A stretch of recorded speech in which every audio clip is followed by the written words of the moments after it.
좋은 아침입니다. 아침의 한알 뉴스 종합 비타민 아침의 매일경제 김은미입니다.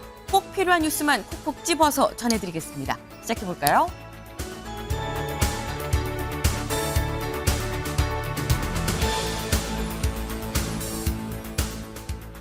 매일경제 일면입니다. 미 대북 억제 한국 책임 K국방 시험대에 올랐다라는 매일경제 오늘 일면 소식입니다.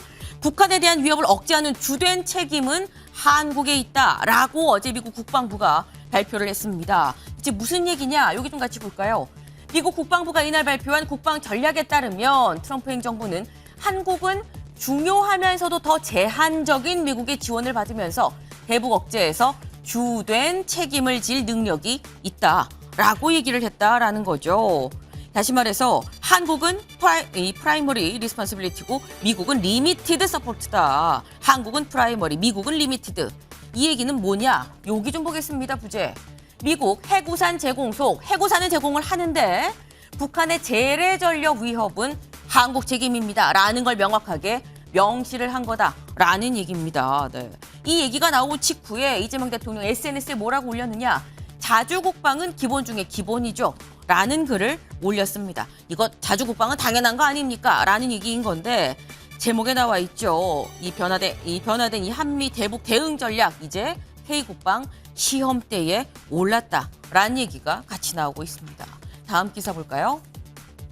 한겨레입니다. 민주진영 정치적 대부 이해찬 전 총리가 어제 별세했다라는 소식이 들어와 있습니다. 진보진영이 4차례 집권할 때마다 그 중심에 있었던 인물이죠. 이해찬 전 총리 이 민주평통 수석 부의장으로 베트남 출장 중에 현지에서 심근경색으로 숨졌다라는 소식입니다. 킹메이커 이해찬 전 총리의 별세 소식도 잠시 뒤에 짚어보겠습니다. 다음 기사 볼까요? 중앙일보입니다. 깜짝 발탁 28일 만에 이해운 지명 철회. 네. 이해운 기획예산처 장관 후보자. 네. 우여곡절 끝에 청문회를 하긴 했는데 청문회가 23일 새벽에 끝났죠. 그런데 그리고 이틀 만인 어제 낮 이재명 대통령이 이해운 후보자에 대한 지명을 철회했습니다. 말 그대로 제목처럼 깜짝 발탁한 지 28일만 한 달이 채 되지 않아서 바로 이제 지명을 철회했다라는 건데 이유가 대체 뭐냐? 청와대 국민 눈높이에 부합하지 않는다라고 얘기했다는 거죠. 이 얘기도 잠시 뒤에 대담으로 좀 짚어봅니다. 다음 기사 볼까요? 서울신문입니다. 양도세 중과 부활, 이 시장, 정부 못 이겨라는 소식입니다. 이재명 대통령 어제 자신의 SNS에 정부가 다주택자 이 양도소득세 중과 유예를 또 하겠지라고 생각하면 이건 오산입니다. 라는 글을 올렸습니다. 그러면서 한 얘기가 시장을 이기는 정부도 없지만 정부를 이기는 시장도 없습니다. 라고 얘기했다는 거죠. 그러면서 관련해서 어제 하루 동안에 부동산 관련한 메시지를 무려 4개나 올렸습니다. 하루 3끼인데 메시지는 4개나 올렸다라는 거. 요 얘기도 잠시 뒤에 대담으로 좀 짚어봅니다. 다음 기사 볼까요? 경향입니다. 미국 이민단속 요원 또 시민 사살했다라는 소식입니다. 여기 같이 사진을 좀 볼까요? 지금 현재 이 미국의 미네소타주 미니애폴리스 여기가 사실 지금 계속해서 이 이민 단속 관련해서 굉장히 많은 말들이 좀 나오고 있는 거죠. 너무 강경하게 진압하는 거 아니냐라는 얘기가 지금 나오고 있는데 이민 단속 기억하십니까? 저희 조지아주 구금 사태 때도 그때도 사실 와서 이 수갑을 채우고 했었던 게 바로 이민 단속 요원 아이스 요원들인데 이번에 시위하는 남성을 제압하면서 5초 동안 무려 10여 발의 총을 쏴서 결국 남성이 숨지는 일이 발생을 했습니다. 남성이 무장을 했냐 안 했냐 여부부터 지금 논란이 일고 있는 가운데 앞서선 새아이의 엄마가 비슷한 사안으로 또 과잉 진압으로 숨지는 일이 있었죠. 네, 이런 소식을 자꾸 접하면 미국인들은 미국에서 사는 것도 좀 무서울 수 있겠다라는 생각이 좀 듭니다. 다음 사진 기사 같이 볼까요?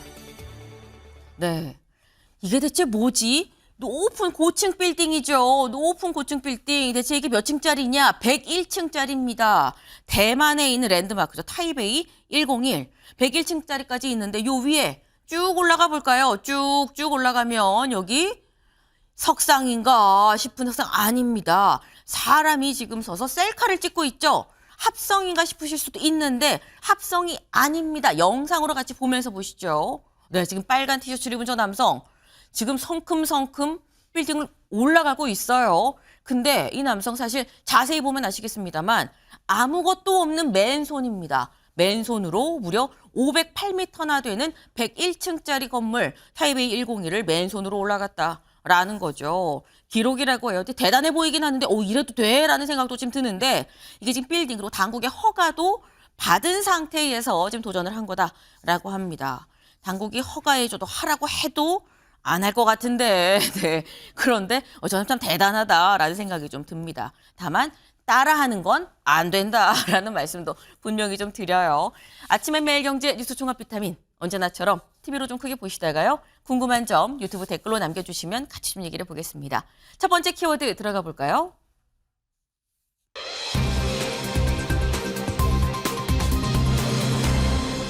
킹메이커 떠나답니다. 기사 같이 보시죠. 민주진영의 정치적 대부 이해찬 전 총리가 어제 오후 2시 40여 분쯤에 별세했다, 숨졌다라는 소식이 지금 들어왔습니다. 민주당의 말 그대로 정치적 대부라는 얘기가 나오고 있죠. 민주평통 수석 부의장으로 베트남에 출장을 갔는데 현지에서 심근경색으로 숨지는 일이 있었습니다. 고인의 생전 모습 잠깐 같이 보고 올까요? 전두환 증인의 상대로 해서 이 청문회를 한다는 것 자체에 큰 기대를 걸질 않았었습니다. 속된 말로 걸레는 빨아도 걸레라는 말이 있습니다.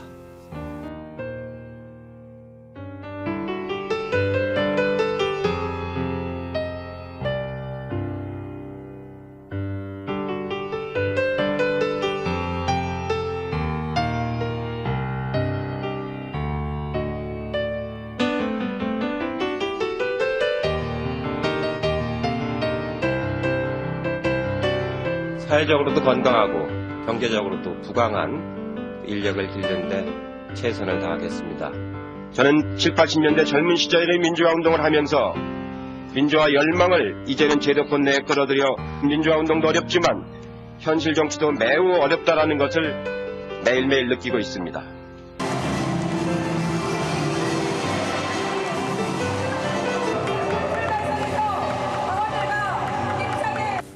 민주정부 20년 집권 플랜 TF를 준비해서 구성을 하겠습니다. 시대적인 과제, 국민의 명령을 완수를 하겠습니다.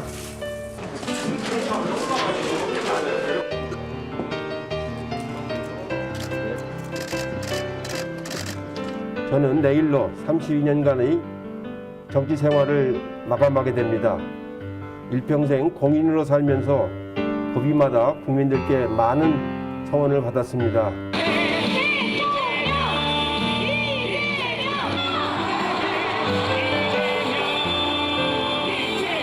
제가 어떤 때 버럭하느냐면은 자기의 어떤 그 힘을 이용해서 다른 사람을 이렇게 못 살게 굴 때 권위주의를 잘 인정을 안 하죠. 네, 그런 때는 이제 한마디 해버리죠. 이제. 네, 이해찬 전 총리의 생전 모습을 좀 같이 보셨어요. 이제 보면서 저랬었는데 라는 생각이 아마 드시지 않을까 싶습니다. 이거 좀 같이 볼까요?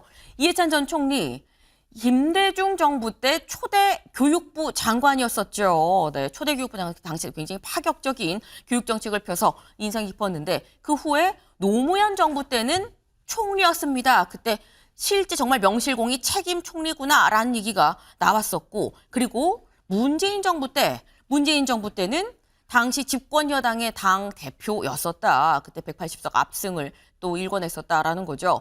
그리고 난 다음에 지금 이제 이재명 정부에 와서 이번 선거에서도 공동선대위원장을 했었었고요. 그리고 지금 현재 이 민주평통 수석 부의장으로 활동을 하던 중에 사실 이 출장차 베트남에 갔다가 또 현지에서 이런 또 비보를 또 전하게 됐다라는 거죠. 사실 이런 걸 좀 쭉 보면 김상일 위원님, 네.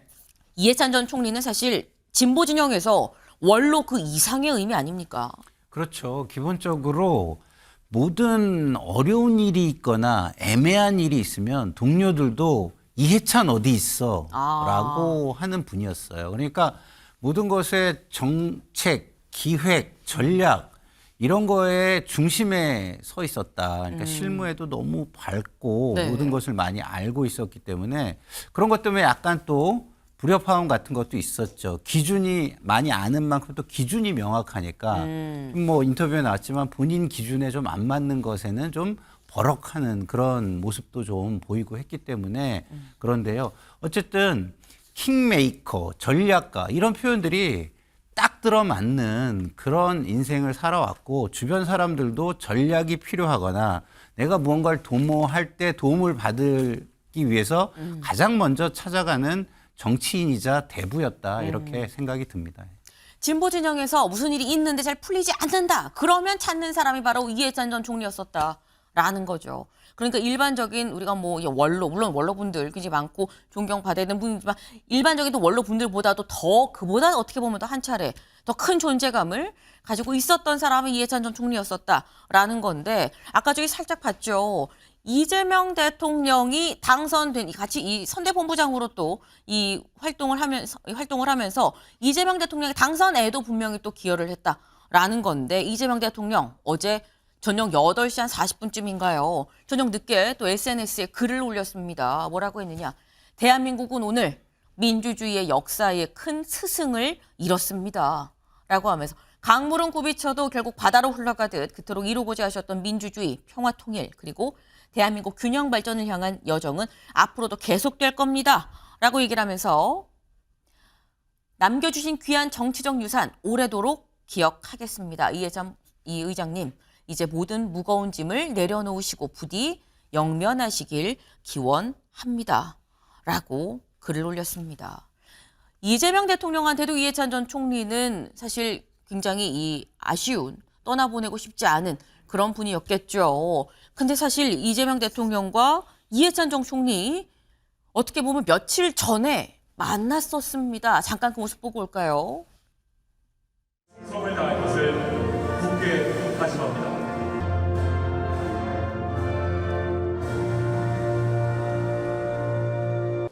이해찬 수석 부의장님과 국내외 각지에서 오신 제22기 민주평화통일자문회의 위원님 여러분 참으로 반갑습니다. 우리는 비트혁명으로 국민주권 정부를 이루었습니다.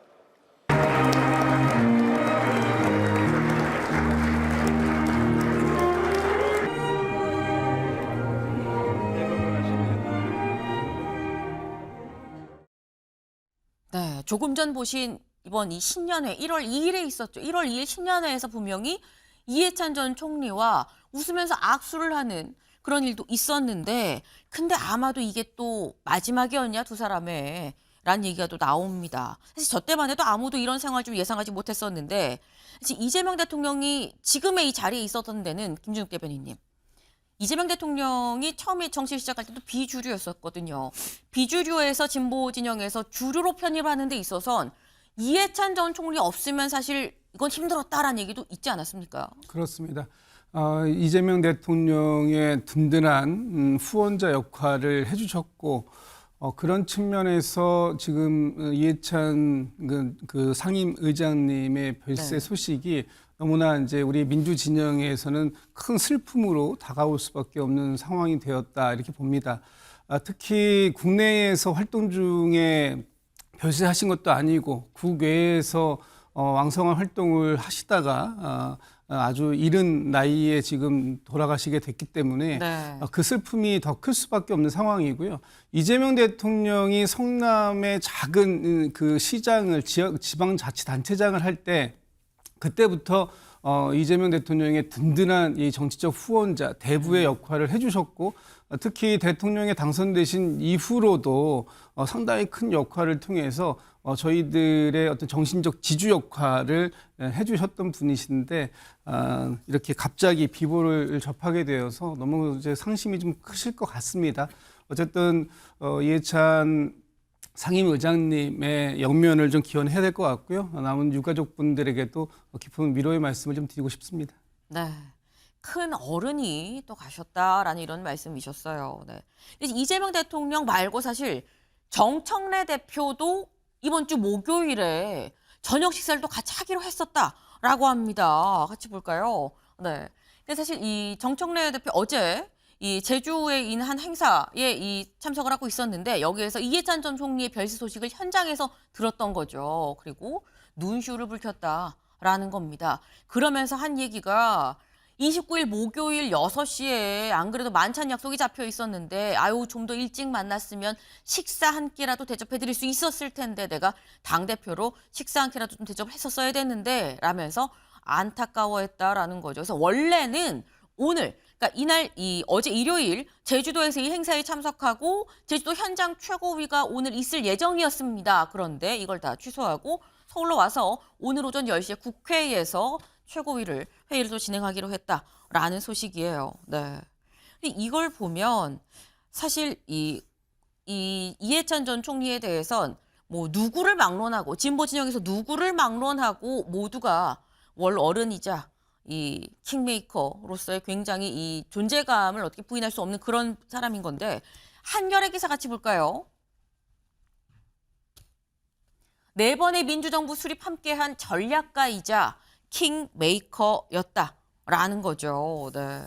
근데 이게 김상일 위원님, 그러니까 저희가 킹메이커, 뭐 전략가라고 이렇게 얘기를 합니다만 사실 이게 어떻게 보면 민주당 입장에선 아우 그동안 뭐 있으면 이전 총리 찾았는데 이제는 어떡하지라는 어떤 그 부재 의식이 또 상당할 수 있겠다라는 생각이 듭니다. 아무래도 많은 사람들이 이해찬 전 총리께서 떠나신 거에 빈 공백을 많이 느낄 거라고 생각을 합니다. 근데 그런 부분을 잘 기리고 그런 것들을 잘 정리해서 네. 잘 이어받는 것에 조금 더 신경을 쓰는 것이 굉장히 필요할 것이다 이런 생각이 들고요. 그 공간만 생각하고 있으면 공인으로서 국민을 또 돌보는 일에 아무래도 좀 영향을 줄 수 있으니까 그 아쉽고 그런 마음, 안타까운 마음은 충분히 이해하지만 힘내시라라는 말씀을 드리고 고인의 명복도 함께 빕니다. 네. 고인의 명복을 빕니다라는 마지막 말씀으로 끝났어요. 네. 사실 아직 이해찬 전 총리의 지금 현재 베트남에 있는 상황이죠. 베트남에서 그럼 언제 이 한국으로 오느냐 같이 보겠습니다. 오늘 밤 11시 50분에 일단 베트남 현지에서 이제 출발을 해서 그럼 한국에 도착하는 건 내일 새벽 6시 45분쯤에 아마도 도착을 할 것 같다라고 해요. 여기에 이제 정청래 대표가 직접 이제 나가서 아마 맞이를 할 예정이다라는 건데 이렇게 한국으로 오면 이제 서울대 병원의 장례식장 빈소가 마련이 되고 여기서 이제 이 장례식을 치르게 된다라는 건데 일각에서 나오는 건 김진욱 대변인님 국장 얘기도 나오더라고요. 뭐 국가장의 대상은 되실 것 같아요. 국가장법에 따르면은 전 현직 대통령이나 또는 대통령 당선인 그리고 사회적으로 추앙받는 분들을 하실 수 있게 되어 있는데 네. 일단 지금 이제 이 장례 절차를 유가족들하고 협의하는 부분이 필요하고요. 지금 민주평통의 수석 부의장을 맡고 계시기 때문에 또 기관장도 가능하고 또는 사회장으로도 충분히 가능한 여러 가지 상황들이 있습니다. 아직 뭐 결정된 것이 없으니까요. 좀 논의되는 과정을 좀 지켜볼 필요가 있을 것 같다는 생각이 듭니다. 네. 일단 이 내일 새벽 6시 45분쯤에 이제 우리나라에 도착을 한다고 하죠. 그렇다고 한다면 아마도 내일 아침에 저희 아침에 매일경제에서 이 도착 소식을 또 바로 또 전해드리게 되지 않을까라는 생각을 좀 해봅니다. 다음 키워드로 넘어가 볼까요?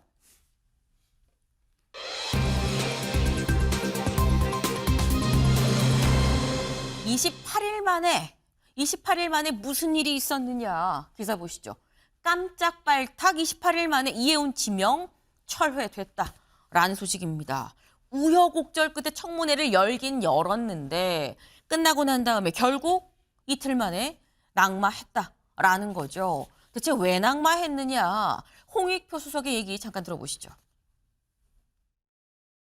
이재명 대통령은 숙고와 고심 끝에 이해운 기획예산처 장관 후보자의 지명을 철회하기로 결정하였습니다. 후보자는 보수정당에서 세 차례나 국회의원을 지냈지만 안타깝게도 국민 눈높이에 부합하지 못했습니다. 통합 인사를 통해 대통합의 의미와 가치를 되새기고자 하는 이재명 대통령의 숙고와 노력은 계속될 것입니다. 요지는 국민 눈높이에 안 맞았다라는 얘기인 거죠. 청문회에서 다 소명하겠습니다, 설명하겠습니다라고 했는데 대체 그럼 뭐가 안 맞았다는 건지 청문회에서 이 후보자의 얘기 잠깐 들어보시죠. 입만 열만 거짓말 하시는데 자 보십시오. 그러면 장남은 무슨 전형으로 입학했습니까? 국위 선양자가 누구냐고요? 훈장을 받 17년지를 잘 기억을 못했고 장남과 차남을 헷갈린 것은 저희들이 그 실수를 인정합니다. 사실은 제가 이제 이런 얘기를 공개적으로 하게 되지 않기를 간절히 바랬는데 혼례를 올리고 곧바로 좀 문제가 생겼습니다. 관계가 파경이 되면서 이 모든 게 이제 정신적인 압박과 스트레스 등등으로 필요하면 이 아파트 내가 포기하겠다. 이 정도는 각오를 가지셔야 네. 그런 용의가 있으신 거예요? 예? 대답을 하세요. 거기 끄떡끄떡 하시면 누가 압니까? 속기록에 남겨야지. 네. 내가 뭐예요? 계속 내 있다고요. 후보자님, 야! 이렇게 말하시면 안 되는 거 아닙니까? 이렇게 말하시면 안 되는 거죠.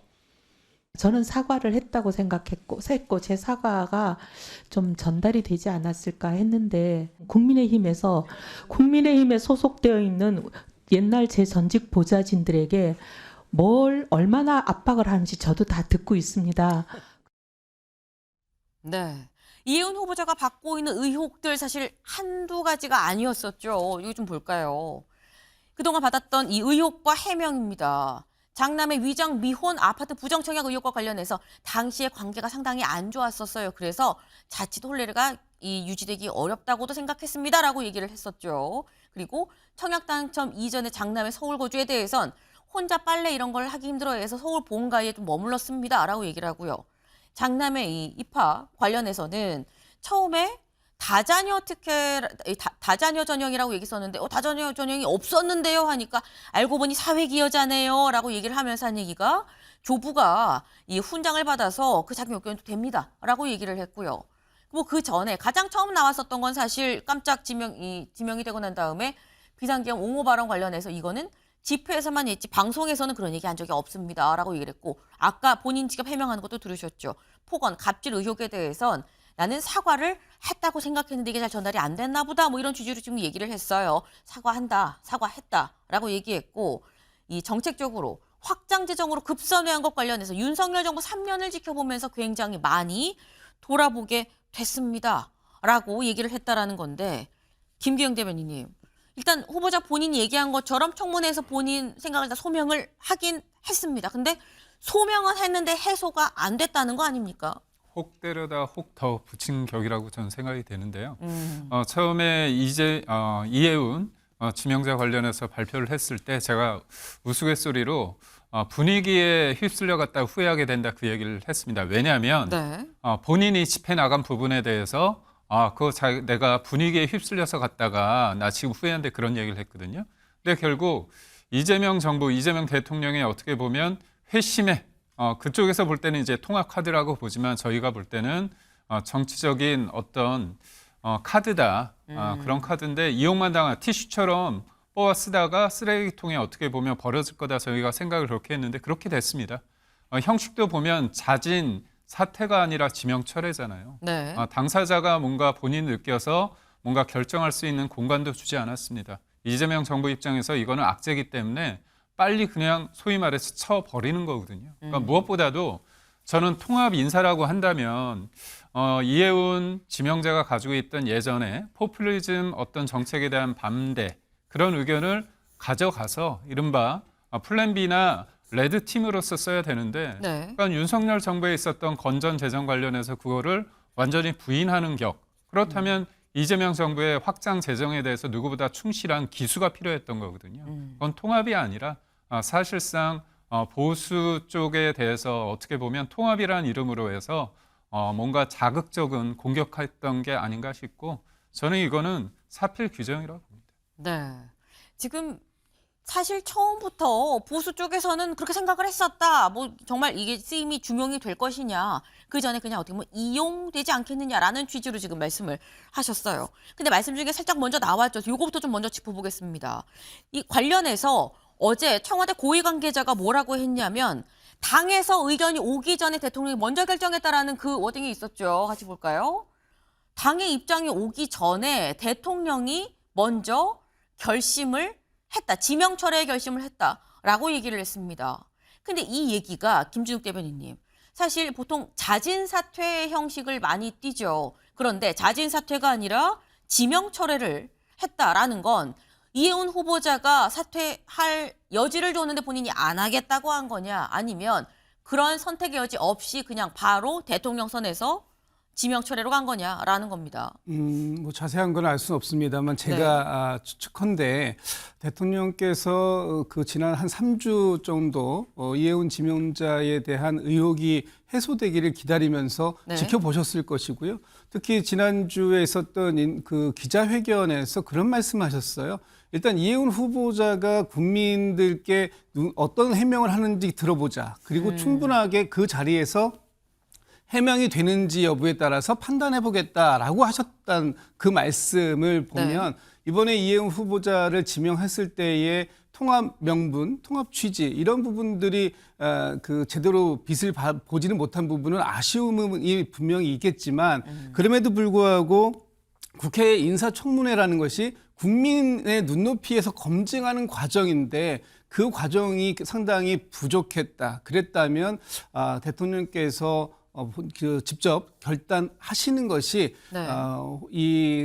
지금 이 문제를 수습하는데 훨씬 더 빠른 지름길이 되지 않겠는가? 또 다른 논란의 여지를 만들지 않게 하겠다라는 의지가 있으신 게 아닌가? 이렇게 저는 해석이 되더라고요. 네.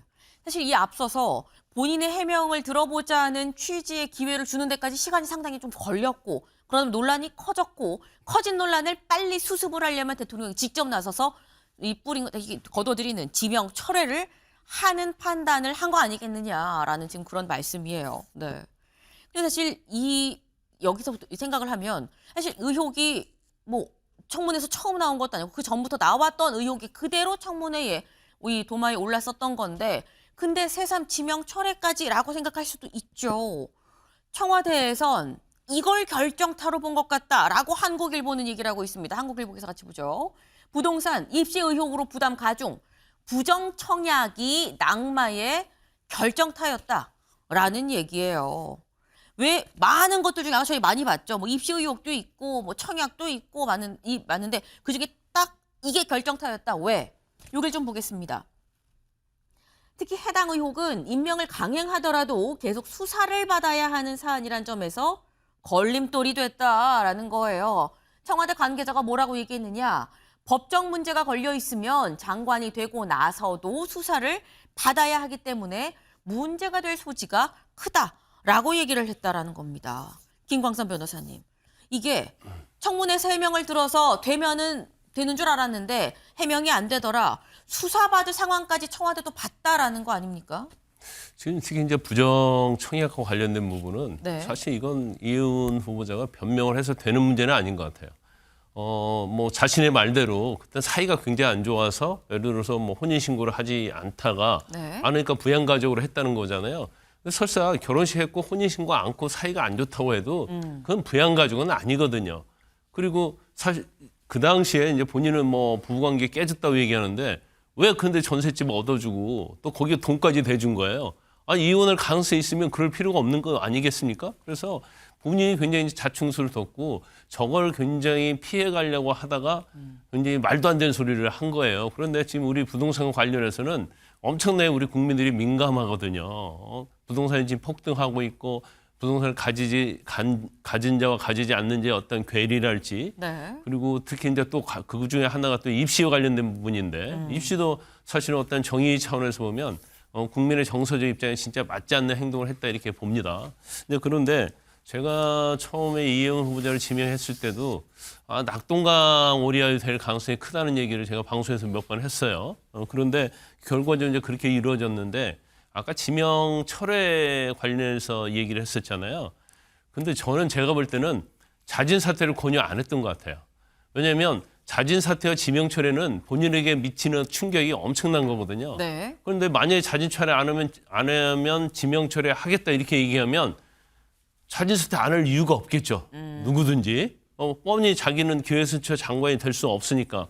그런데 아마 대통령실 입장에서는 여러 가지 사안을 보고 민주당에서 의견을 받아볼 필요도 없다 이 정도면.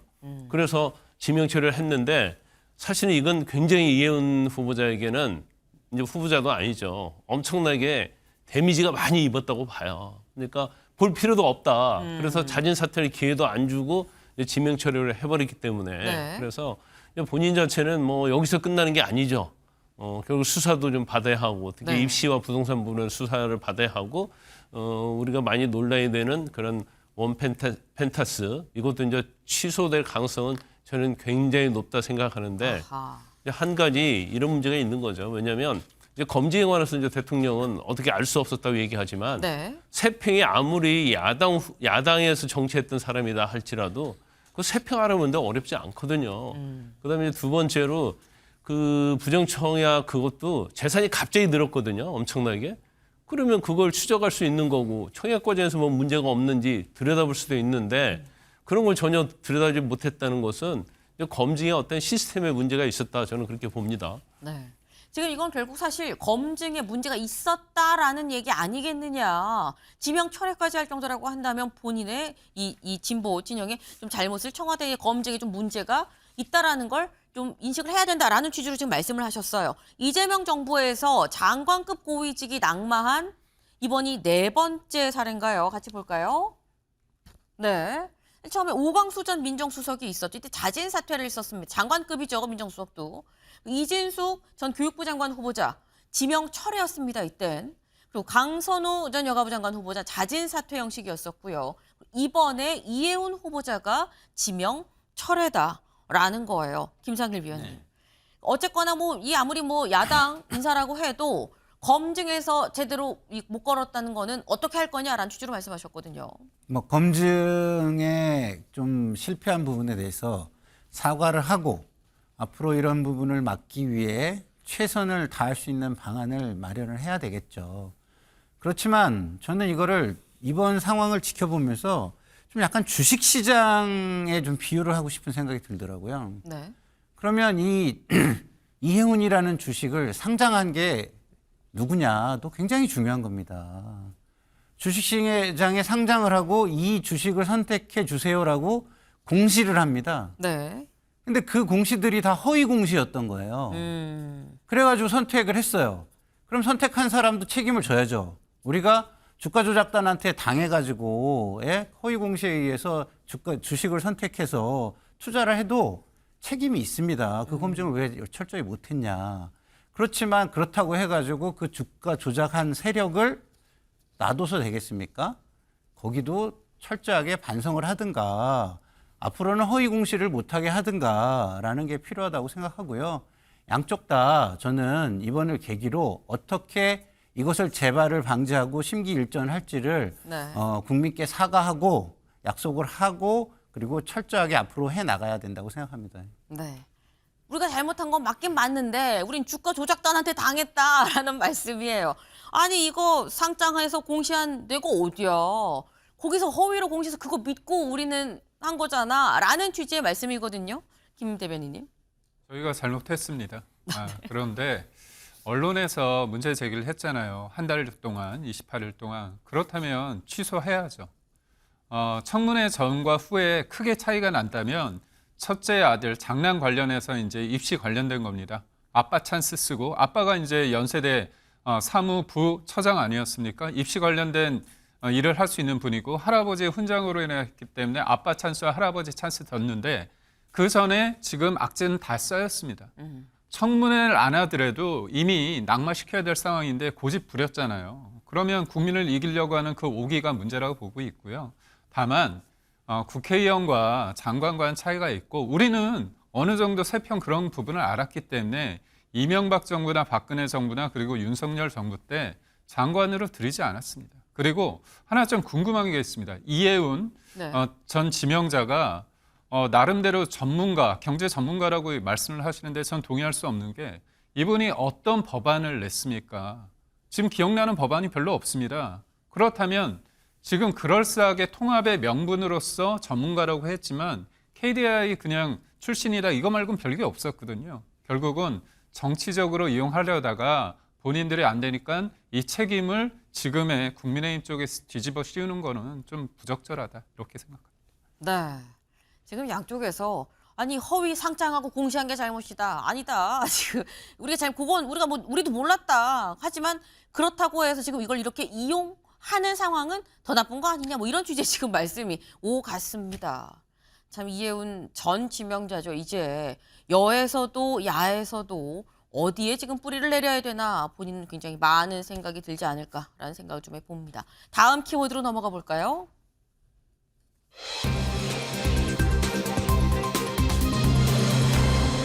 정부에게는 시장 없다. 이게 무슨 얘기냐? 기사같이 보시죠. 양도세 중과 부활, 이 시장, 정부 못 이겨. 네. 이 양도세 중과가 다시 부활한다라는 얘기인 거죠. 이제 어디서 나온 얘기인 거냐? 이재명 대통령 지난 금요일 23일 SNS에 글을 올렸습니다. 같이 보시죠. 뭐라고 올렸느냐? 1주택도 1주택 나름입니다. 똘똘한 채도 똘똘한 채 나름이에요. 만약에 부득이 세제를 손보게 된다면 비거주용과 거주용은 달리 취급해야 되는 거 아닐까요? 라고 얘기를 하면서 뭐라고 얘기했느냐? 이번에 5월 9일에 만기가 돌아오는 다주택자 양도세 면제 연장은 전혀 고려하지 않고 있습니다. 라고 얘기를 했습니다. 사실 지금 이미 다주택자 이 양도세 면제안이 지금 현재 진행되고 있는 거죠. 원래는 부과를 해야 되는 건데 면제로 지금 되고 있는 건데 5월 9일에 이제 만기라는 거죠. 연장 안 해요. 원래대로 그냥 시행해서 이거 부과할 겁니다. 라고 얘기를 한 겁니다. 그래서 아까 서울신문도 부활이다 라고 얘기를 했어요. 근데 이 얘기가 나온 이유, 이재명 대통령이 신년 기자회견에서 부동산 세제 관련해서 이렇게 얘기했거든요. 잠깐 들어보시죠. 세금은 할 거냐 안 할 거냐 이렇게 묻는다면 그건 할 수도 있고 안 할 수도 있죠. 규제 수단으로 전용하는 건 바람직하진 않아요. 필요한 상태가 됐는데 바람직하지 않다고 안 쓸 이유는 없죠. 가능하면 그런 상황이 안 오기를 바라죠. 가지고 있는 집을 가지고 내놓게 하는 방법. 자기가 살지도 않으면서 투기용으로 또는 투자용으로 가지고 오랫동안 가지고 있다고 왜 세금 깎아줍니까? 여러분 동의되세요? 네. 이재명 대통령 아직 세금까지는 생각하지 않고 있어요. 그리고 안 하게 되길 바랍니다. 라고 얘기를 하지만 그러면서도 한 얘기가 여러분 동의되세요? 이거 다주택자 이거 안 내는 거 말 됩니까? 라고 또 얘기를 했죠. 근데 이걸 보면 김광삼 변호사님 지금 일단 세금을 새로 물리겠다라는 건 아닌데 어쨌거나 양도세는 세금을 새로 물리는 건 아니지만 안 받던 거를 지금 다시 풀어서 만기하고 연장 안 하면 부활해서 세금을 내게 되는 사실상 세금을 매기게 되는 효과가 있는 거 아닙니까? 유예 기관을 더 이상 연장하지 않겠다는 거죠. 네. 근데 원래로 돌아가는 건 맞아요. 그런데 시장이 정부를 못 이긴다는 말은 동의할 수 없죠. 정부가 시장을 못 이기죠. 시장이 정부를 못 이기는 것은 공산주의나 사회주의 국가에서 있을 수 있는 일이죠. 거기는 계획경제이기 때문에. 그런데 지금 부동산과 관련해서 문재인 정부의 어떤 전철을 받고 있다 저는 그렇게 봐요. 근데 사실 그래가지고 지금 부동산이 잡히고 있지 않잖아요. 저 유예도 마찬가지죠. 이제까지 정부가 항상 유예했다가 안 했다가 유예했다 안 했다 어떤 정책의 어떤 일관성이 없거든요. 그러다 보니까 부동산이 혼란스럽고 또 이게 유예를 안 하게 되면 다주택자가 부동산을 굉장히 많이 내놓으니까 집값이 하락할 것이다 했는데 그게 맞은 적이 한 번도 없어요. 그러면 다시 집 유예를 하지 않는다고 하면 그러면 집이 많이 풀릴 것이다. 그렇지 않을 가능성이 크거든요. 왜냐하면 세금을 많이 먹이는데 어떤 다주택가 집을 팔겠습니까? 그래서 시각에 있어서 좀 저는 잘못됐다 이렇게 보고 또 중요한 것 중에 하나가 너무 문재인 정부 때도 마찬가지고 이재명 정부 때도 마찬가지고 이 주택을 너무 투기 수요로 보는 거예요. 투기 수요. 그런데 현재 우리나라 세금 체제가 투기해갖고 돈 벌 수 있는 그런 체제가 아닙니다.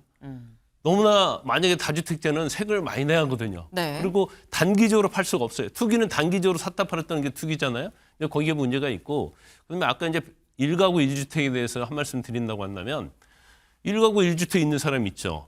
그런데 어쩔 수 없이 지방에서 근무를 해야 돼요. 네. 그러면 거주할 수 없는 거 아닙니까? 전세 당연히 내놔야죠. 근데 그런 가구가 굉장히 많아요.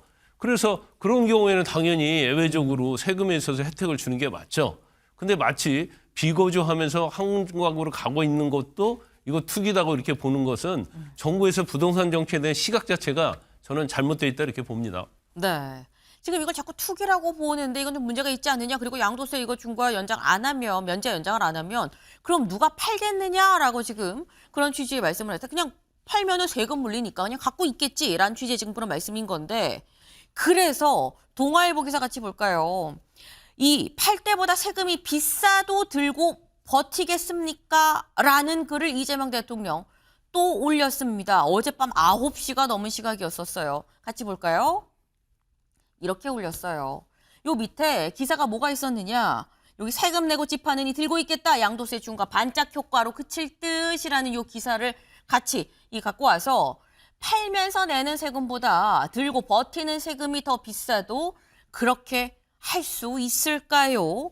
라고 글을 썼다라는 거죠. 이 얘기는 김진욱 대변인님, 이거는 그럼 보유세도 같이 손대는 건가? 라는 생각이 드는 거죠. 아직까지 지금 정부가 이 부동산 세제에 대해서 어떻게 하겠다라는 네. 명확한 입장을 밝힌 건 없습니다. 다만 지금 이제 거래세 부분하고 보유세 부분이 있는데 이 부분에 대해서 어느 정도 손볼 수 있다라는 정도의 시그널만 지금 시장에 주는 겁니다. 네. 지난주 신년 기자회견에서 이런 말씀 주셨어요. 이 수도권에서 지금 이게 그 세제 문제가 전국적인 문제가 아니지 않습니까? 또 집값 뛰는 것이 전국적인 문제가 아니에요. 수도권의 일부 지역에 대해서 그런 문제가 있는 거예요. 그렇기 때문에 수도권에 대해서 어떻게 집값을 잡을 것인가 하는 부분, 이 부분에 대해서 정부가 다양한 방식을 가지고 있을 수 있다라는 말씀 주시는 거고, 특히 지방에 있는 그 주택에 대해서 다주택을 보유한다. 서울에 하나 있고 지방에 하나 있는 거. 이런 거는 충분히 실거주다라고 하면서 이거는 예외적으로 인정할 필요 있다. 이런 말씀도 주셨습니다. 그만큼 이 중장기적으로 수도권의 어떤 집중을 막을 수 있는 여러 가지 방법들을 고민하고 있는 중이다라는 것이고, 지금 부동산 투기로 돈 벌 수 있는 것들이 생산적인 금융으로 넘어갈 수 있는 그런 과정을 만들어가는 것, 이것이 지금 현 정부의 부동산 정책과 맥을 같이 하고 있기 때문에 이 부분에 있어서 무조건적으로 세제를 통해서 집값을 잡겠다. 그렇기 때문에 문재인 정부의 시즌2가 될 것이다 라고 얘기하는 것, 이것은 너무 좀 빠른 것이 아닌가 이렇게 저는 생각하고 있습니다. 네, 이런저런 전망들이 나오는데 좀 너무 빠른 것 같다. 이제 그냥 어떤 시그널 정도로 좀 봐야 된다라고 지금 말씀을 하셨는데, 근데 이 시그널이 굉장히 좀 강력한 시그널인 것 같다라는 생각이 드는 게, 어제 하루 동안 이재명 대통령 부동산 세제 관련해서 무려 4개의 메시지를 올렸습니다. 조금 전에 저희가 본 게 어젯밤 9시 35분에 올린 글이고요. 어제 오전 11시 11분에 올리고 11시 11분, 오후 1시 26분, 2시 38분, 그리고 아까 본 팔면서 내는 세금보다 들고 버틴 세금이 더 비싸도 그럴까요? 라는 글까지 올렸다라는 거죠. 그럼 저희가 방금 본 게 요 메시지죠. 요 메시지 전에 11시 11분에 어떤 글을 올렸느냐 같이 보겠습니다. 이렇게 올렸다는 거죠. 저희 키워드도 지금 나와 있죠. 시장을 이기는 정부도 없지만 정부를 이기는 시장도 없습니다. 라고 얘기하면서 원래 양도세 중과 유예 종료는 이미 정해져 있었던 거고, 이거를 재연장한다고 생각하면 오산입니다. 비정상으로 인한 불공정 혜택은 힘들더라도 반드시 없애야 됩니다. 라고 얘기하면서 단 이런 조건을 붙였어요. 지난 4년간 유예 반복을 믿게 한 정부의 잘못도 있으니 5월 9일까지 계약한 건 중과세 유예를 해주도록 국무회의에서 좀 의논해 보겠습니다. 요건 약간 어떻게 보면 중재안처럼 낸 거긴 합니다. 지금 보면 시장을 이기는 정부도 없지만 정부를 이기는 시장도 없습니다. 하지만 정부 그간의 정부 책임도 있으니 5월 9일까지 계약한 거는 요거는 좀 저희가 유의할 수 있도록 논의를 해보겠습니다. 라고 얘기를 했거든요. 김기영 대변인 어떻게 보십니까? 우선적으로요. 지금 서울하고 경기도 12곳이 토지거래 허가 구역으로 묶여 있습니다. 네. 그러면은 이거를 팔기 위해서 어떻게 해야 되느냐? 본인이 집이 있고 세입자를 내보내야 됩니다. 그럼 갑자기 세입자는 갑자기 날벼락 아닙니까? 그러면 영향을 다 주게 되잖아요. 그리고 100여일 동안 계약만 하게 되면 오케이 한다는 겁니다. 소위 말해서 잔금까지 치르기에는 굉장히 빠듯한 시간이기 때문에 뭔가 호의를 베푸는 것 같지만 이거 사람의 일이란 게 집을 이사한다는 게 갑자기 며칠 만에 이렇게 결정될 수 있는 건 아니라고 보고 있고요. 저는 이재명 대통령께서 노무현 정부, 문재인 정부 때 노무현 정부 때 뭐가 있었습니까? 종부세가 있었습니다. 그리고 문재인 정부 때 양도세 중과가 있었습니다. 이 두 가지를 통해서 어땠습니까? 부동산 양극화가 됐죠. 똘똘한 한 채로 인해서 집값이 많이 뛰었습니다. 근데 저는 이해가 안 되는 게 이 정부 들어서는 전세를 끼는 사람도 나쁜 놈이 됐습니다. 대출을 일으킨 것도 나쁜 놈이 됐습니다. 그리고 또 이재명 대통령께서 한 채 있더라도 딴 데 가서 전세를 주고 딴 데 가서 사는 사람도 나쁜 사람인 거잖아요. 근데 이재명 대통령께서요, 성남에 분당에 아파트 재건축이 있습니다. 그 호가가 한 30억 원 되거든요. 재건축 앞두고 있어서. 그런데 본인은 계양으로 전세에 가셨잖아요. 지금 대통령 하고 계시지 않습니까? 그 집 팔아야 되는 거 아닙니까? 그러니까 이게 뭐냐면 다 각자의 나름대로의 사연이 있습니다. 이거를 불로소득이라고 얘기한다면 한 말씀 드리자면 불로소득의 대명사가 뭡니까? 대장동 일당들 아닌가요? 그런데 대장동 일당들 관련해서 범죄 수익 7,400원 정도를 항소 포기함으로써 추징금이 원천 봉쇄됐습니다. 이게 불로소득입니다. 그렇다면 이재명 대통령은 항소 포기를 하게끔 한 부분에 대해서 강력한 징계를 해야 되는데 관련된 질문이 나오니까 뭐라고 했습니까? 그거 경찰이 무리하게 기소한 게 문제다. 검찰 탓을 하셨거든요. 그래서 저는 시장을 이기는 정부가 없고 정부를 이기는 시장도 없다고 이렇게 말씀을 하셨는데 네. 시장을 이기는 정부는 없습니다. 다만 정부가 단시간 동안 시장을 이길 수는 있지만 긴 호흡으로 보면 질 수밖에 없고요. 그거는 수요와 공급에서 공급이 이루어지진 않는 이상 세금을 통해서 징벌적 세금을 통해서 수요를 분들어뜨리는 것, 이 부분에 대한 한계가 명확합니다. 네. 지금 이 정부가 시장을 단시간은 이길 수 있지만 장기로 봐서는 결국 이길 수가 없다라는 그런 말씀을 하셨어요. 이재명 대통령 일단 저희가 말씀드리죠. 하루에 SNS를 지금 4개나 올렸다라고 말씀드렸어요. 지금 저희가 어제 오전 11시 11분에 올린 죄송합니다. 글을 지금 보여드렸는데 그 이후에 오후 1시 26분, 오후 2시 38분에도 뭐라고 했느냐. 버티기요.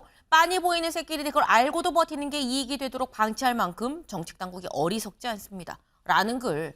그리고 그 뒤에 이 오후 2시 38분에 집에든 뭐든 정당하게 증여세 내고 증여하는 건 잘못이 아닙니다. 집은 처분하면 팔아야지 증여하면 안 된다라는 건 그건 아니에요. 라고 또 얘기를 했어요. 그러니까 증여도 하세요. 증여도 하고 다 하는데 근데 버티는 건 안 됩니다. 라고 얘기를 하면서 어제 오전 11시부터 밤 9시까지 하루 제가 새끼 먹는다고 말씀드렸죠. 새끼 먹는데 글은 4개를 지금 올렸다. 근데 김상일 위원님. 그러면 이재명 대통령의 머릿속은 지금 굉장히 부동산인 거 아니냐라는 생각인 거거든요. 그러니까요. 이게 제가 보니까 그 주식 시장이 지금 네. 5천 피를 달성을 했잖아요. 그렇죠. 그러니까 이제 그쪽을 조금 더 강화하고 싶은 생각이 드시는 것 같아요. 그래서 부동산이 투자처가 아니라 주식 쪽으로 이 물꼬를 조금 더 빠르게 터야 되겠다 이런 생각을 하시는 것 같은데 그 생각은 저는 좋습니다만 그렇게 하려면 주식 시장의 이제 안정적 배당이라든가 뭐 이런 부분을 좀 확보를 하고 그렇게 하시는 것도 좀 좋겠다 이런 생각이 좀 드는 게 네. 왜냐하면 이게 배당이나 이런 게 없으면 차익을 통해서 이익을 실현하려고 주식시장도 그렇게 될 거 아니에요. 네. 그러면 장기 보유를 하고 이걸 투자로 이어지게 하려면 배당 같은 걸 안정적으로 거기서 가져올 수 있게 해주는 것이 굉장히 중요하기 때문에 그런 것들을 먼저 만들어 놓고 국민들 눈에 보이게 한 다음에 이런 것들을 하시는 게 좋다는 생각이 들고 이게 생각이 너무 이렇게 강하시다 보니까 네. 말씀이 조금 저는 논리에 맞지 않는 게 우리가 시장 경제를 하고 있잖아요.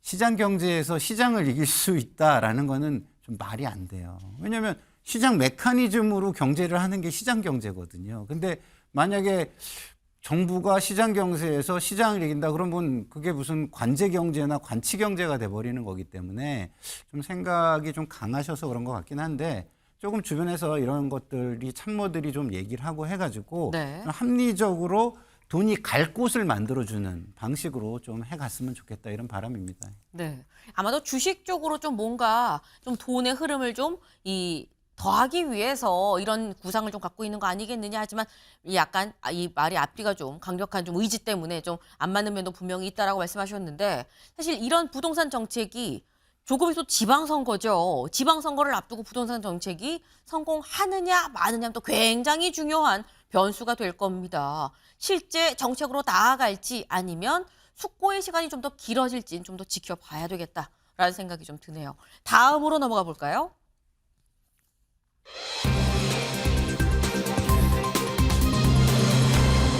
노사모 같은 역할입니다. 이건 대체 누가 뭘 갖고 한 얘기냐 보겠습니다. 1인 1표지 힘받은 정청래 팬미팅하며 광폭 행보를 보이고 있다라는 소식입니다. 이거 같이 보면 정청래와 더불어라는 이 플래카드를 든 정청래 대표의 모습이 보이죠. 바로 어제 제주도에서 있었던 아까 이해찬 전 총리의 이 부고를 들은 현장이 사실 이 본인 어떤 팬클럽 이 창단식 자리였었다라는 거죠. 지금 이 청솔 포럼 비전 선포식이었었는데 지금 보이는 바로 저 모습입니다. 굉장히 많은 사람들이 다 정청래와 청솔이라고 지금 얘기를 하고 있는 모습이에요. 근데 이 모임이 대체 어떤 모임입니까? 라고 기자가 물었어요. 그랬더니 이 이른바 이 청솔 포럼의 대표가 뭐라고 얘기하느냐. 지난해부터 발족을 준비했고요. 이번에 공식 출범합니다. 현재 회원은 300여 명인데요. 이거 점차 제주도 말고 전국 조직으로 다 키울 생각이에요. 라고 얘기를 하면서 또 다른 관계자는 뭐라고 하냐면 노사모 같은 역할을 하려고 합니다. 라고 얘기를 했습니다. 노사모 같은 역할, 김진욱 대변인님. 노사모 같은 역할이라 하면 어떤 역할을 하겠다는 겁니까? 정치적 후원자의 역할을 의미하는 거 아니겠습니까? 네. 노사모라고 한다면 2000년대에 노무현 대통령을 사랑하는 사람들이라는 이름으로 만들어진 단체인데 사실상의 팬클럽, 정치인에 대한 팬클럽으로서 처음 만들어진 그런 대표적인 단체. 이렇게 우리가 이해할 수 있는 것이기 때문에 노사모와 같은 역할을 하겠다라는 것은 내가 사랑하는 정치인이 성공할 수 있는 그런 든든한 후원자의 역할을 하겠다라는 의미를 얘기하는 것이고요. 앞으로 정청래 대표가 당 대표직을 수행하는 것뿐만 아니라 네. 더 큰 정치인으로 발돋움하기 위한 기본적인 어떤 기틀을 만드는 첫걸음이 어저께 시작된 거 아니냐 이렇게 해석해 볼 수 있을 것 같습니다. 네. 우회적으로 말씀을 하셨습니다만 당대표보다 더 큰 정치, 당대표보다 집권 여당 당대표보다 더 큰 정치는 몇 개 없죠. 몇 개 없는데 그 길에 정치적 후원자로서의 어떤 조직이 어제 발족을 했다라고 봐야 된다라고 말씀을 하셨어요. 근데 이름이 청솔포럼이죠. 청솔포럼. 여기 볼까요? 청솔포럼. 풀을 청해 거느릴 소리입니다. 그래서 이 포럼에서 어떻게 해석을 하냐? 푸른 소나무처럼 흔들림 없는 마음을 상징한다라고 얘기를 했는데 사실 여기에서 김광선 변호사님, 저는 청솔의 청이 정청래의 청이지라고 생각을 했는데 또 찾아보니까 정청래 대표는 맑을 청을 쓰더라고요. 그럼 왜 풀을 청이냐? 뭐 거느릴 소리인데 왜 흔들림 없는 마음을 상징을 하느냐? 어떻게 해석하십니까 이거? 아니 우리가 명청대전 하잖아요. 네. 저것은 뭐 꼭 한문으로 뜻으로 해서 청소의 청자가 다르다 이렇게 생각할 건 아닌 것 같아요. 네. 그러니까 정청래 할 때 이제 청자를 따와서 청설포럼 했다고 보고 저거 자체가 사실은 정청래 대표에 대한 지원 세력 아닙니까? 그래서 지금 이제 최근에 권리당원 1인 1표제, 그다음에 조국혁신당과 합당 이걸 아주 거침없이 제안했잖아요. 그러면 이거 자체가 사실은 자기가 향후에 어떤 대권에 대한 그런 야욕을 저는 뭐 이제 노골적으로 드러낸다고 봐요. 근데 제가 볼 때는 지금이 좀 시점이 아닐 수 있거든요. 왜냐하면 1인 1표제랄지 조국혁신당과 어떤 합당에 대해서도 자기 정치하는 게 아니냐. 그래서 8월에 있는 어떤 전당대회에서 다시 대표가 되기 위해서 한 것이 아니냐. 이런 비판을 많이 받아왔는데 이거 아랑곳하지 않는 것 같아요. 아 그래 나는 이제 뭐 대표뿐만 아니라 향후에서 대권까지 가겠다라는 것을 노골적으로 드러냈는데 저게 참 정청래답다 저는 이제 그런 생각을 해요. 그런데 이제 문제는 지금 이재명 대통령이 취임한 지 얼마 안 됐잖아요. 네. 근데 이런 상황에서 이제 저렇게 되면 결과적으로 명청대전은 계속적으로 더 이게 불이 붙을 수밖에 없고 또 굉장히 내부에서 어떻게 보면 권력의 양분화가 이루어질 가능성이 크다. 정태인 대표 아니다고는 얘기하고 있지만 행동은 사실은 자기 정치를 하고 있는 것이다 이렇게 볼 수 있죠. 네. 뭔가 자꾸 이렇게 대선을 준비하는 듯한 이런 행보가 이재명 대통령이 지금 임기가 뭐 1년도 지금 안 됐는데 이런 얘기가 나오는 게 과연 명청 갈등으로 이어지지 않겠느냐라는 취지의 지금 말씀을 하셨어요. 사실 저희가 곰곰이 생각해 노사모도 지금 나오긴 했습니다만 팬클럽이 있는 정치인들이 그간 누가 있었냐 한번 볼까요? 원조는 노사모죠. 원조는 노사모입니다. 그런데 그 뒤에 이재명 대통령도 사실 팬클럽이 따로 있죠. 그리고 문재인 전 대통령도 팬클럽이 따로 있어요. 박근혜 전 대통령도 팬클럽이 있었습니다. 저희가 지금 쭉 보면 다 대통령이 다 된 사람들이죠. 그리고 한동훈 전 대표도 위드훈이가 지금 뭐 이 주말에 또 나와서 시위도 좀 크게 하고요. 그러니까 이런저런 어떤 이 세력 팬덤을 좀 갖고 있는 이런 이 사람들이 정치인들이 뭔가 지금 이 대선을 생각하는 혹은 대선을 통해서 대통령이 된 그런 사람들인 건데 김상일 위원님 이번에 청솔 포럼 사실 다음 대선은 30년이거든요. 2030년 시간이 생각보다 좀 많이 남아 있는데 청솔 포럼이 든든한 기반으로 해갖고 정청래 뭐 대통령 만들기에 확고하게 좀 어떻게 길을 좀 깔아줄 거다라고 보십니까? 그러려고 발족하는 거겠죠. 네. 그렇지만 저는 개인적으로 참 부적절하다고 생각합니다. 기존에 있던 지지 모임도요. 권력자가 되면 자중을 시켜요. 드러나지 않게. 근데 지금 당의 최고 권력자가 새롭게 사조직 같은 지지 모임을 만든다? 이거는 제가 볼 때는 우리 정치를 굉장히 뭐랄까요? 수준을 많이 떨어뜨리는 크게 이게 뭐랄까 하나의 나쁜 선례가 되고 나쁜 선례는 역사에서 그걸 악용하고 싶은 사람에게 너무나 쉽게 반복이 되거든요. 근데 과거에 뭐 물론 다 모두가 있었습니다만 팬카페, 뭐 팬클럽, 지지클럽이 있었지만 다 뭐 어떤 최고 정점에 오르기 전에 있었던 것이고 최고 정점에 올랐을 때는 오히려 그게 논란이 되기 때문에 좀 자중을 시키는 분위기였거든요.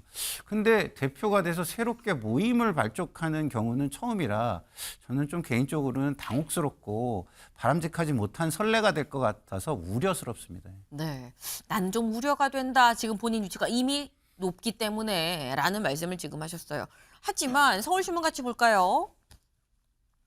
1인 1표, 합당, 팬클럽, 견제 딛고 몰아치는 정청래 플랜이다.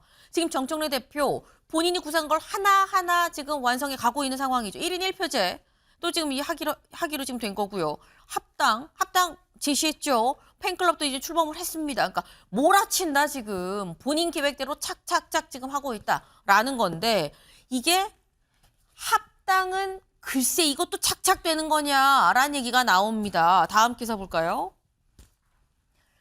합당 지분 논의 없을 것, 조국, 독자적 DNA 확대. 네, 민주당과 혁신당의 생각이 지금 좀 다른 것 같다라는 거예요. 직접 들어보시죠.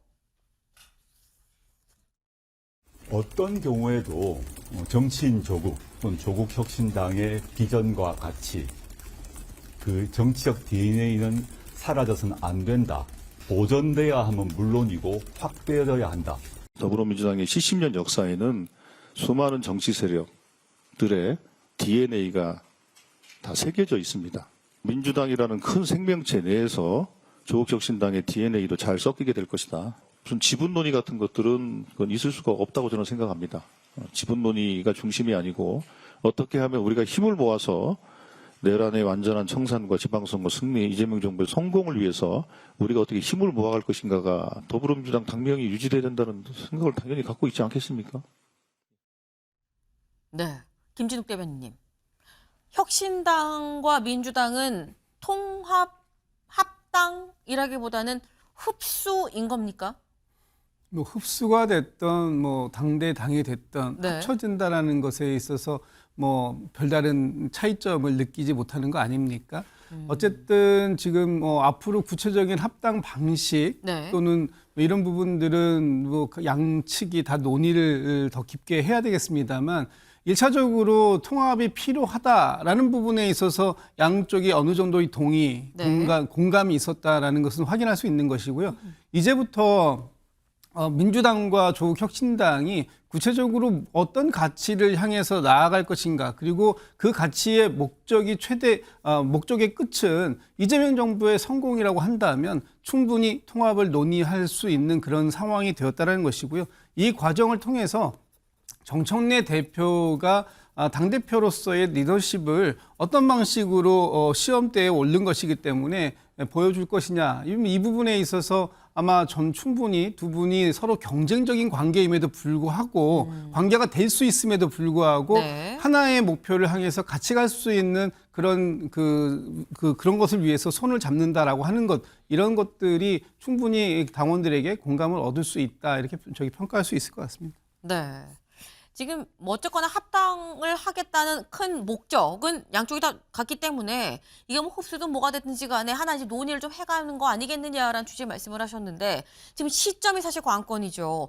지방선거를 앞두고 합당 논의가 나왔다고 한다면 여기서 지분 논의가 없을 수 있겠느냐. 조승래 사무총장이 지분 이런 건 없어요 라고 얘기를 했는데, 지분 논의가 없는 상태에서 양당이 합당을 할 수도 있겠느냐라는 얘기도 나옵니다. 합당이 이 정 대표의 생각처럼 또 착착 될지 좀 더 지켜봐야 되겠다라는 생각이 좀 드네요. 다음으로 넘어가 보겠습니다.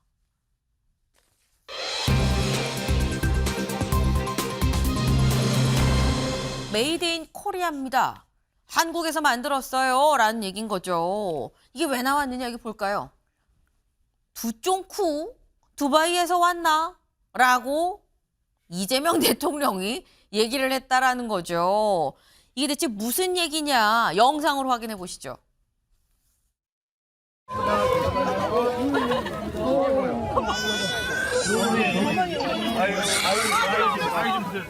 두바이에서 온 거야? 실제 코리아시라고. 실제 두바이에서. 요즘 이거 레시피가 두바이. 두바이에서 온 근데 메이드 인 코리아라니까 이름만 두쫑코. 한국에서 온 게 아니라 한국에서 만든 재료는 두바이. 아니 그런 거 아니에요? 맞습니다. 터널리크나 피스타치오가 두바이에서 한 거라서 속재료가 두바이입니다. 네, 마지막 말 참 희한하네 라고 얘기하고 나가는 모습이죠. 김기흥 대변인님, 두쫑코 드셔보셨습니까? 네, 이재명 대통령은 두쫑코가 뭔지 몰랐었던 것 같아요. 저도 두바이에서 실제로 만들어지는 줄 알았습니다. 아. 두바이 사람들이 먹는 줄 알았습니다. 네. 그랬더니 사기당한 느낌? 두바이에서는 없다는 거 아닙니까? 네. 근데 전 먹었을 때 사실 네. 좀 실망을 했습니다. 뭐냐면 모래 씻는 느낌? 저 씨앗 같은 게 있잖아요. 네. 그게 제가 먹었을 때 느낌이 약간 그 식감이 좋을 수도 있는데 모르겠습니다. 네. 저는 약간 모래 씹는 느낌이 들어서. 그렇고 또 하나는 저는 그렇게 단 건 좋아하지 않거든요. 네. 근데 그 만드는 과정을 제가 보니까 네. 메시말로 하고 막 이렇게 해가지고 네네. 엄청 들이붓더라고요. 네. 혈당 그래야 스파이크. 맛있거든요. 뭐 맛있는 건 아는데. 네. 그래서 제가 그 말을 했더니 다른 사람들이 하는 말이 그게 네. 또 어디에서 사느냐에 따라 다를 수 있다. 별로 좋지 않은 데서 먹은 거 아니냐 했는데 뭐 저는 먹었는데 나쁘진 않았는데 약간 네. 제 개인적으로는 약간의 모래 씹는 느낌? 그래서 기대가 너무 컸던 것 같습니다. 네. 사실 저도 두쫑쿠를 못 먹어봤었는데 못 먹었다고 얘기를 하니까 저희 PD님이 사주시더라고요. 그래서 먹었더니 이 맛은 맛있네 라는 생각을 하긴 했었는데 또 안에 아삭아삭 씹히기도 하고, 근데 좀 엄청 지금 대세거든요. 두쫑쿠를 먹으려고 뭐 몇 시간을 기다렸다 막 이런 얘기도 지금 나오고 있고요. 근데 이 막 몇 시간 기다리는 그 두쫑쿠를 사실 김상엽 위원님, 그 어린 아이가 울산의 시장에서 기다려서 두쫑쿠를 줬다는 거 아닙니까? 두쫑쿠라는 것이 네. 맛도 맛있겠지만 네. 우리가 기본적으로 유행을 타면은 그런 것들이 맛을 더 뭐랄까요? 이게 뭐 약도 이게 효과가 있잖아요.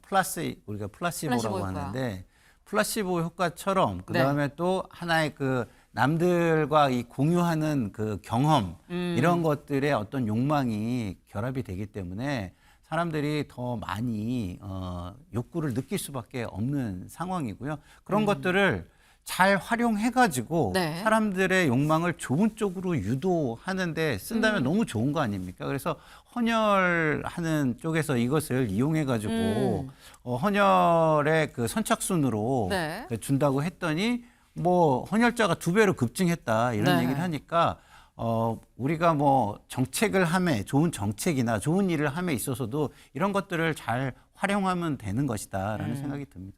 네. 이게 한국일보 기사도 오늘 12면에 났죠. 두쫑코 먹으려고 헌혈 오픈런을 하고 있다. 요즘 사람들이 너무 안 해요라고 얘기를 했었는데 헌혈하시면 두쫑코 드려요라고 하니까 이제 오픈런으로 가서 줄 서서 대기하다가 헌혈을 하는 상황이다. 전국의 헌혈자가 2배 이상 급증을 했다라는 거예요.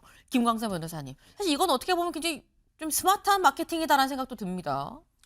이건 이제 그런 것 같아요. 그러니까 두쫑코가 맛있느냐 없느냐 이 차원을 넘어가지고 두쫑코를 안 먹으면 시대에 뒤떨어지고 뭔가 유행을 모르는 그런 느낌. 이 경우에 따라서는 뭐 우리가 주식시장 막 올라오는데 주식 가지고 있지 않으면 네. 포무라고 그러잖아요. 이제 그런 것처럼 약간 그런 심리적 효과가 좀 있는 것 같습니다. 그래서 네. 어떻게 보면 그런 심리적 효과를 이용해서 이제 헌혈을 하게 하는. 이제 그것도 제가 볼 때는 뭐 전체적인 어떤 사회적 공익적 입장에서 보면 굉장히 나쁘지 않다, 좋다 이렇게 보는데, 근데 이제 근본적으로 헌혈의 취지와는 좀 다른 거죠. 그렇긴 하죠. 자기의 욕망을 채우기 위해서 뭔가 얻기 위해서 헌혈을 하는 거하고 또 어떤 자기가 어떤 사회적 정말 어려운 병이 있는 사람들일지 혈액이 모자란 그러한 경우를 위해서 사회적으로 공헌하게 하는 마음으로 헌혈하는 것은 이게 좀 차원이 다르거든요. 그래서 이제 결과론적으로 보면 뭐 지금 혈액이 굉장히 부족하지 않습니까? 네. 그런데 두쫑코를 이용해서 그래도 혈액이 어느 정도 확보된다고 하면 뭐 긍정적이긴 하지만 한편으로는 뭐 이래도 되는 걸까 하는 생각을 저는 합니다. 네.